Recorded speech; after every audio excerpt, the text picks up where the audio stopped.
estudiosos opinan que esta doctrina es como una copa de agua difícil de beber.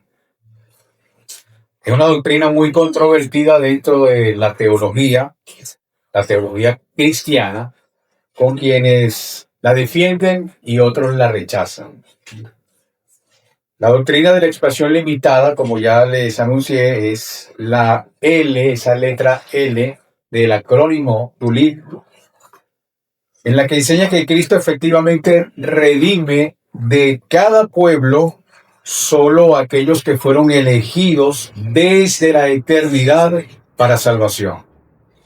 Mientras que la doctrina ilimitada es la doctrina que enseña que Cristo murió por toda la raza humana, haciendo posible la salvación para todos los seres humanos sin excepción.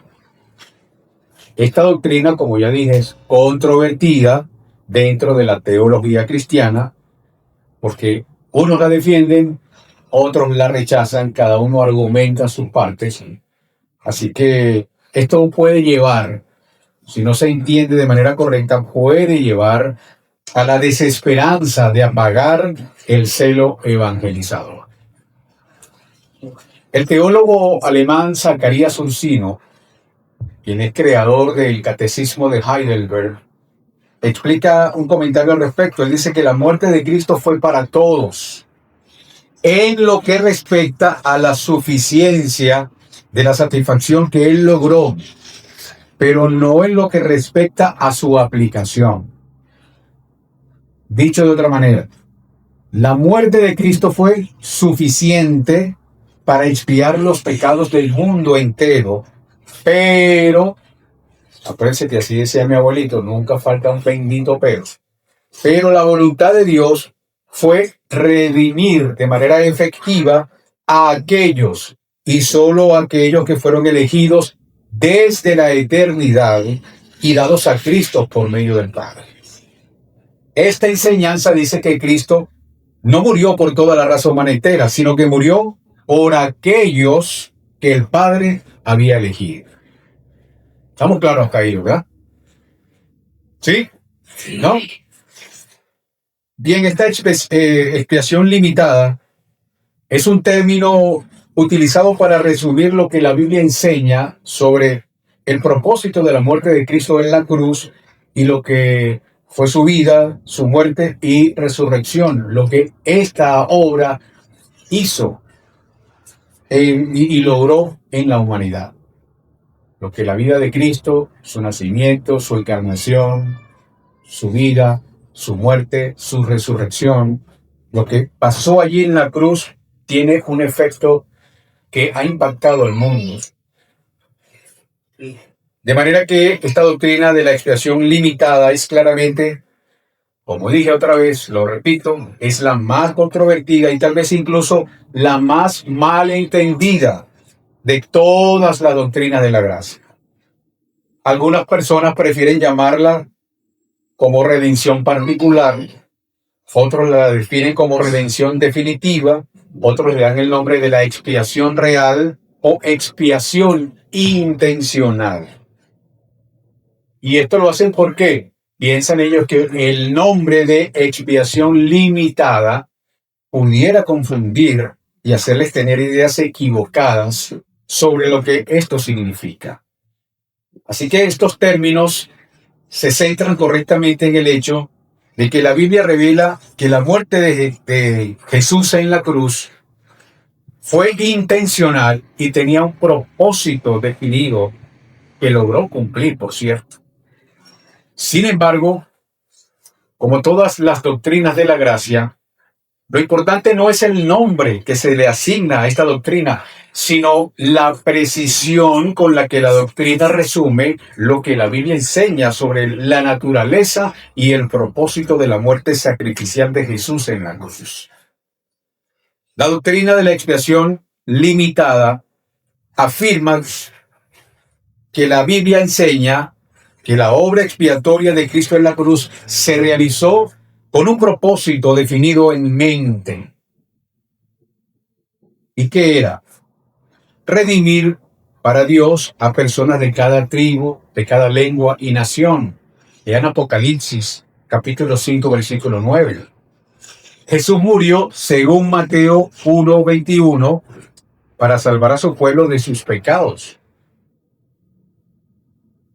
En Juan 10, versículo 15, vemos que Él derrama su vida por las ovejas.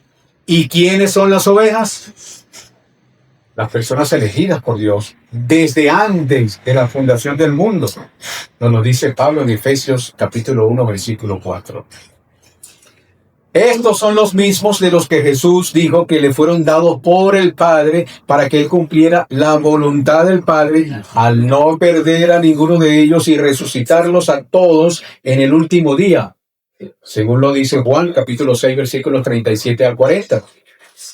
La verdad es que Jesús vino por esta razón específica, se ve en el Nuevo Testamento, pero también en el Antiguo Testamento. Y uno de esos pasajes del Antiguo Testamento más sobresalientes, más grandes acerca de la expiación, lo vemos en Isaías, capítulo 53. Este pasaje solo, allí vemos que Él fue herido por las rebeliones. Lo dice Isaías, capítulo 53, versículo 5. Que llevará las iniquidades de ellos e intercederá por los transgresores. Isaías 53, versículo 11 y 12.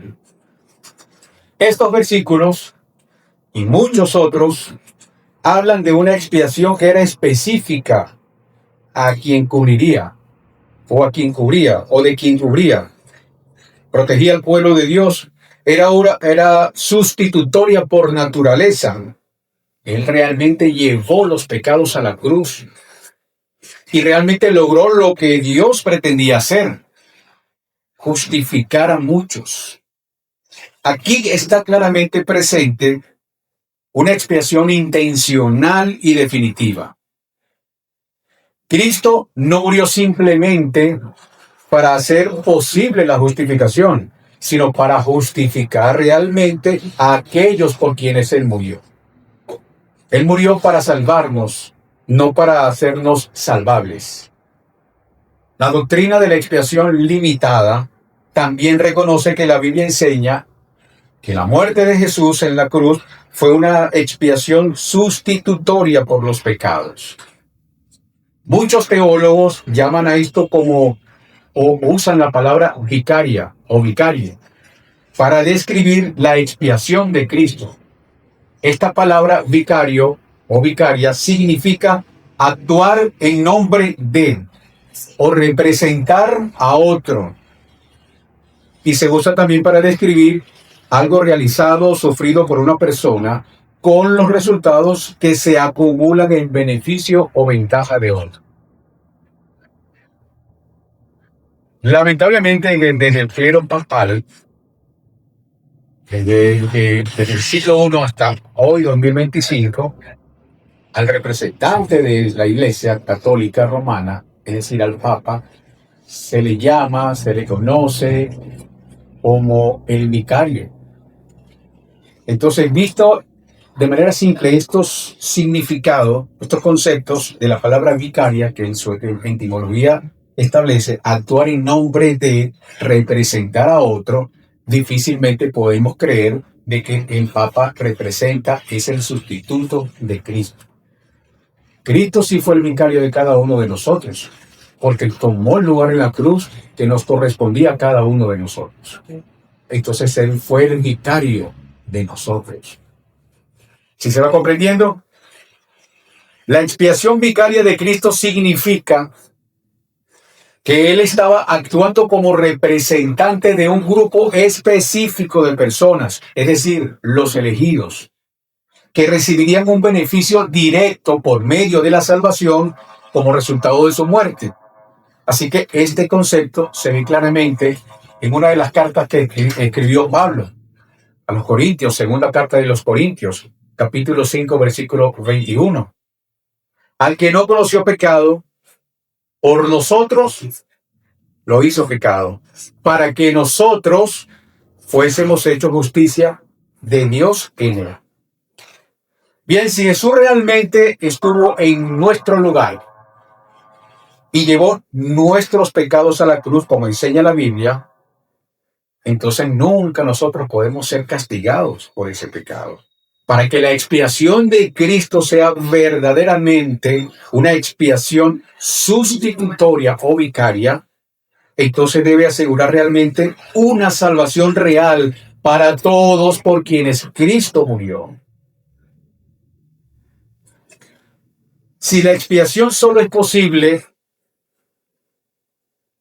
a través de la salvación, entonces no puede ser una expiación vicaria.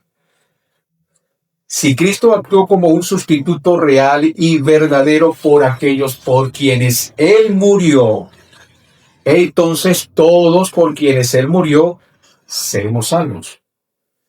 Decir que Cristo murió una muerte vicaria en lugar de todos los pecadores, pero que no todos los pecadores serán salvos, hay aquí como una contradicción.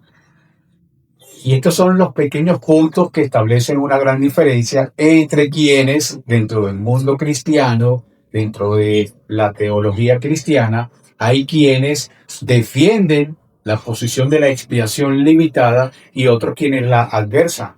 Dicen que no hay una exposición o una expiación limitada, sino ilimitada. Entonces aquí vemos una primera seña de que si Cristo vino para salvar a todos, entonces todos serán salvos. Pero cuando leemos textos bíblicos que nos hablan de que vino o desde antes de la fundación del mundo escogió a los suyos, entonces aquí donde con detalles hay que buscar los versículos para defender la posición, no de lo que un grupo piense del otro, sino de lo que realmente establece la palabra de Dios. Hay 4 palabras que marcan diferencia, 4 palabras o aspectos diferentes de la expiación y se ve claramente en la Escritura. Y cada uno nos ayuda a comprender la naturaleza y la extensión de la expiación. Y estas 4 palabras son, para los que anotan, número 1, rescate. Número 2, reconciliación. Propiciación, es la tercera, y sustituto. La propiciación entendemos que es el sacrificio, esa acción que apacigua la ira o la justicia de Dios, haciéndolo misericordioso al hombre. Esa es la propiciación. Así que estas 4 palabras, rescate, reconciliación, propiciación y sustituto. Estos 4 aspectos de la expiación de Cristo hablan de Cristo como habiendo logrado algo realmente en su muerte. Hay un estudio de estos 4 términos en su contexto bíblico que llevan a la conclusión de que uno no puede sostener una expiación universal sin también exigir la salvación universal. Si uno sostiene una expiación ilimitada mientras niega la salvación universal, uno termina con una redención que deja a los hombres no totalmente libres o realmente redimidos. Una reconciliación que deja a los hombres aún enajenados a Dios. Una propiciación que deja a los hombres aún bajo la ira de Dios. Y una muerte sustitutoria que aún hace que el pecador mismo ayude a pagar la deuda de su pecado. Se dan cuenta que no es tan fácil de entender. ¿Por qué decía yo que al principio que esta es una enseñanza contradictoria? En la que hay que seguir, no se queden con esto que yo les estoy enseñando esta mañana. Yo les invito a que investiguen, para que profundicen y tengan más claridad sobre el asunto. Por eso es decir, todos estos aspectos de la obra expiatoria de Cristo se convierten en nada más que una posibilidad que depende del hombre para hacerlo realidad. Y lamentablemente esto no es lo que, afortunadamente esto no es lo que enseña la Biblia. La Biblia enseña que aquellos que son redimidos por Cristo son verdaderamente libres y sin deuda, y su deuda ha sido totalmente pagada. Enseña que aquellos que se reconcilian con Dios están realmente reconciliados. Y el muro de separación que existía entre ellos y Dios ha quedado derribado. Lean Colosenses, capítulo 2, versículo 14. Y anular la deuda que teníamos pendiente por los requisitos de la ley, Él anuló esa deuda que nos era adversa, clavándola en la cruz. Enseña que la muerte de Cristo en la cruz, este pasaje, enseña que Cristo fue, de hecho, un sustituto. Fue nuestro vicario. Un pariente redentor que actuó en lugar de y en beneficio de su pueblo. Cuando murió Jesús, cuando estaba en la cruz, un minuto antes quizás o menos, ¿qué fue lo que dijo él? Consumado es. Y la palabra griega traducida como consumado es teleo, que se usaba para indicar que una deuda había sido pagada en su totalidad. Y eso es exactamente lo que logró Jesús en la cruz. Otra vez cito a Pablo, Colosenses, capítulo 2, versículos 13 y 14. Y a vosotros, estando muertos en pecados y en la incircuncisión de vuestra carne, os dio vida juntamente con él, perdonándoos todos los pecados, anulando el acta de los decretos que había contra nosotros, que nos era contraria, quitándola de en medio y clavándola en la. Entonces, Cristo murió por todos o por los elegidos. Su sacrificio proporcionó una expiación limitada o ilimitada. Pregunta que ustedes pudieran responder. ¿Cristo murió por todos o por un grupo? ¿Su expiación fue limitada o ilimitada? Quienes defienden la expiación ilimitada, escuchen esto, quienes defienden esa posición de la expiación ilimitada, sostienen que la obra de Cristo consumada en la cruz es el acto de amor de Dios para toda la humanidad, crean en Él o no. Más bien, Dios muestra su amor para con nosotros en que aún siendo pecadores, Cristo murió por nosotros, pues mucho más estando ya justificados en su sangre, por Él seremos salvos de la ira. Porque si siendo enemigos fuimos reconciliados con Dios por la muerte de su Hijo, mucho más estando reconciliados seremos salvos por su vida. Este es uno de los versículos que los que piensan que la expresión es ilimitada, esto es uno de sus argumentos para salvar esa posición.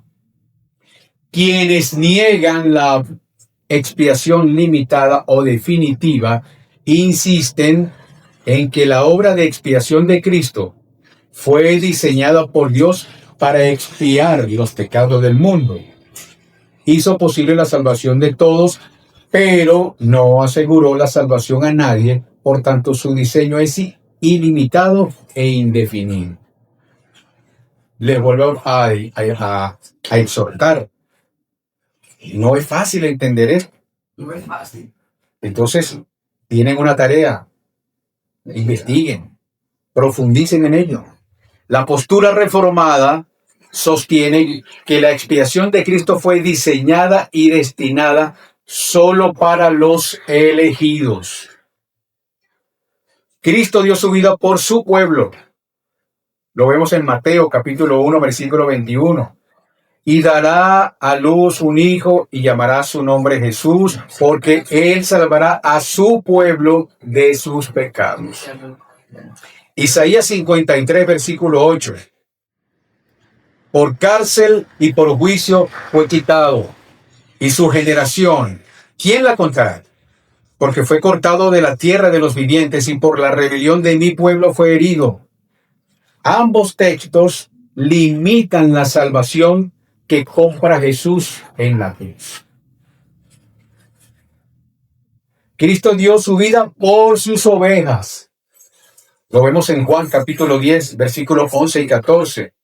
Yo soy el buen pastor. El buen pastor da vida por sus ovejas. Yo soy el buen pastor y conozco a mis ovejas y las mías me conocen. No está hablando de todas las ovejas. Aquí se limita la intimidad de Cristo con su pueblo, con sus ovejas. Muere por sus ovejas a quienes conocía y éstas también le conocían. Este sentido de intimidad nos recuerda la primera carta de Juan, capítulo 4, versículo 19. Le amamos a Él porque Él nos amó primero. Cuando Cristo dio su vida por su iglesia, lo vemos en Hechos capítulo 20, versículo 28. Por tanto, mirad por vosotros que en el Espíritu Santo os ha puesto por obispos para apacentar la iglesia del Señor, la cual Él ganó por su propia sangre. Pablo en Efesios capítulo 5, versículo 25 dice: maridos, amad a vuestras mujeres, así como Cristo amó a su iglesia y se entregó a sí mismo por ellas. Pablo está haciendo aquí ¿qué? Está enseñando dos cosas. Que cuidemos la iglesia porque ya es de Cristo. Pagó por ella. Y en el otro muestra el cuidado y cariño que debe tener un esposo por su esposa y lo relaciona con la relación de la iglesia. Entonces, ante esto surgen objeciones de esta enseñanza.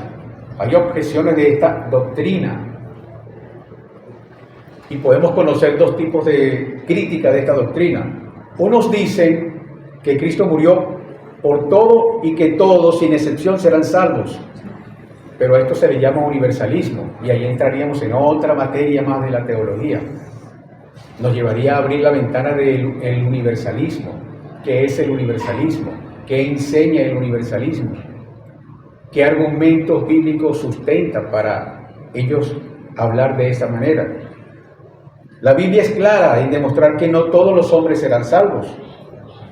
El pasaje de Pablo en Romanos capítulo 9, versículo 13, habla claramente de la elección de Jacob para salvación y de Esaú para condenación. Otro grupo dice que Jesús murió por todos los hombres, pero que su muerte no tiene efectos salvadores si no se usa con la fe y el arrepentimiento. En otras palabras, Él murió por todos, pero los que se habían de salvar no estaban considerados específicamente. Murió con tal de hacer la salvación. Y el problema con esta concepción es que haría que la muerte de Cristo, totalmente ineficiente, la haría de esa manera y pondría la salvación del hombre en lo que Él puede hacer por sí mismo. Si este pensamiento tuviera razón, entonces esa sangre de Cristo se hubiera derramado en vano. Nos dice que el sufrimiento de Cristo no fue suficiente. Si es así, entonces su muerte no sería una expiación ni un rescate en ningún sentido. Tanto la doctrina reformada como la doctrina arminiana limitan la expiación. ¿En qué sentido? Los reformados limitamos la extensión de ella. La extensión, es decir, la expiación no fue para todos. ¿Se comprende? Es allí donde la limitamos. Sin embargo, los arminianos limitan el poder de ella. Los calvinistas la ven como un puente estrecho que cruza un lado del río hasta el otro lado. Los arminianos la ven como un puente muy ancho que solo llega hasta la mitad del río. Solo la doctrina reformada de la expiación limitada hace justicia a Cristo y a su sufrimiento. Es la única que pone a Cristo como Salvador.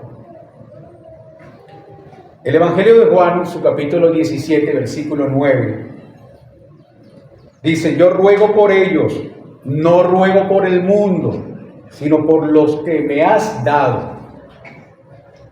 Sino por los que me has dado, ¿por qué? Porque son tuyos.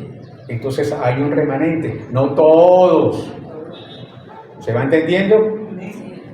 No podemos negar que la Biblia habla de que Jesús murió por el mundo. Eso no lo estamos negando. Juan en su capítulo 3, versículo 16 dice: porque de tal manera amó Dios al mundo que ha dado a su Hijo unigénito. ¿Para qué? Para que todo aquel que cree en Él no se pierda, mas tenga vida eterna. Es el principal ejemplo de un versículo que utiliza este lenguaje. Pero hay una perspectiva de contrapeso en el Nuevo Testamento, incluido en el Evangelio según Juan, que nos dice que Jesús entregó su vida no por todos, sino por sus ovejas. Aquí, en el Evangelio de Juan, Jesús habla de sus ovejas como aquellos que el Padre le dio, le entregó. En Juan 6, vemos que Jesús dijo: nadie puede venir a mí si no lo trae el Padre que me envió. Juan 6, versículo 44. Y la palabra traducida como trae o traer significa propiamente obliga u obligación. Jesús también dijo en ese capítulo: todo el que el Padre me da, vendrá a mí. Juan 6, versículo 37. Así que su punto era que todos los que el Padre diseñó para venir a su Hijo vendrían y nadie más. Así, tu salvación y la mía, de principio a fin, descansan en el decreto soberano de Dios, quien decidió por su gracia tener misericordia de cada uno de ustedes, de mí. No por algo que viera en cada uno de nosotros o que nosotros exigiéramos algo. No, simple y llanamente por amor. La única razón que podemos dar bajo el cielo de por qué somos cristianos es porque somos un don del Padre al Hijo, no por nada que nosotros hayamos hecho o podamos hacer. Finalizo con esto. Queda claro en estos argumentos, que apenas son pinceladas. Les repito otra vez, esa es una expiación o es un punto profundo que vale la pena estudiar. Hurguen, investiguen, hermano, estudien esto. Queda claro en estos argumentos que el objetivo de la muerte de Cristo era ¿qué? Era limpiar los pecados de aquellos que Dios había elegido para salvación. Cualquier otra forma de pensamiento hace el sacrificio de Jesús inservible y da la gloria al hombre por su salvación. Así que si creemos que nuestra naturaleza está totalmente inhabilitada de querer amar a Dios o de agradarle en la mínima manera, no podemos pretender que el sacrificio de Jesús necesite de alguna manera alguna ayuda nuestra. Simplemente no podemos hacerlo. De hecho, si estamos aquí presentes, fue por Dios, fue por su Espíritu Santo que puso ese sentir en nosotros. Porque fácilmente nos hubiésemos quedado en casa, argumentando que no hay agua, que no hay luz, que el ascensor no funciona, que el automóvil se dañó o que no tengo para el pasaje. Argumentos humanos que no tienen consideración en cuanto a nuestra posición delante de Dios. Así que la doctrina de la expiación limitada, ¿qué es lo que viene a hacer? Viene a darle gloria de nuestra salvación a Dios. Muestra su soberanía, pero también el amor que Él tiene por sus elegidos, por su pueblo, por sus ovejas. Así que si usted está hoy aquí, si usted está convencido, si usted cree esto, no porque yo lo he expuesto, sino porque lo establece la palabra de Dios y usted cree firmemente en ello, entonces dele toda la gloria a Dios. Y si usted está aquí hoy, está respirando en este momento, dele la gloria a Dios. Aún en medio de sus dolencias físicas, usted está aquí, dele la gloria a Dios. Oremos. Bendito sea Dios Padre Todopoderoso, Señor. Gracias, Señor. Solo lo que nos queda decirte es gracias, Padre. porque nos has tomado en consideración desde que creaste el mundo, Señor. Desde antes de que naciéramos, Señor, ya tú nos tenías destinado, Señor, para tu pueblo, para tu redil, Señor. Gracias, Padre. Porque cuando miramos atrás y vemos de dónde tú nos rescataste, Señor, vimos que simplemente esto es obra tuya, Señor. Porque no hay nada, Señor, en nosotros que nos haga venir a ti de manera natural, Señor. Gracias, Dios Padre Todopoderoso, por bendecirnos con esa elección, Señor. Gracias por permitirnos estar estudiando estos temas, Señor, que profundizan y nos llenan de conocimiento y entendimiento, Señor, de tu palabra. Gracias, Dios Padre Todopoderoso, Señor, en el nombre de Jesucristo, tu amado Hijo. Amén y amén. Es eso, hermanos. Podemos saludarnos, los que no hemos saludado. Y les animo a seguir investigando al respecto.